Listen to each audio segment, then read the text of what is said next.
من اصلا اعتقاد ندارم که یه جفت روحی وجود داره. من اعتقاد دارم که جفت روحی تو خودتی و تا وقتی با خودت حالت خوب نیست با هیچ کی دیگه هم حالت خوب نیست و تا وقتی حالت خوب نیست با خودت دنبال آدما میگردی که اون حال خوبی رو که خودت باید به خودت بدی رو بهت بدن. میشه گوش کنی؟ تو خودتو تنها گذاشتی دنبال جفت روحیتی؟ تو خودتو دوست نداری دنبال یکی هستی دوستت داشته باشه؟ تو خودت عاشق خودت نیستی دنبال یکی هستی عاشقت بشه؟ آخه چطور ممکنه؟ من خودم که خودمم عاشق خودم نیستم. حالا بکن یه جفت روحی دست هم در سر و قدم بزنیم با هم بغل کنیم بوس کنیم. تو خودت باید به خودت عشق بدی، خودت باید به خودت توجه بدی. تا وقتی ندی گدایی و تا وقتی گدایی آدما به گدا چی میدن؟ آیا یه نفر میره به گدا بگه بیا این سند این خونه چند ده میلیون دلاری مال تو؟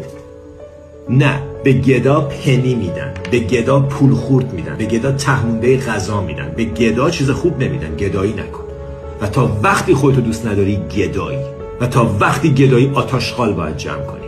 دخترها و پسرای وارد زندگیت میشن که کوچکترین ارتباطی با توی واقعی ندارن، میان که فقط بهت نشون بدن گدایی بسه.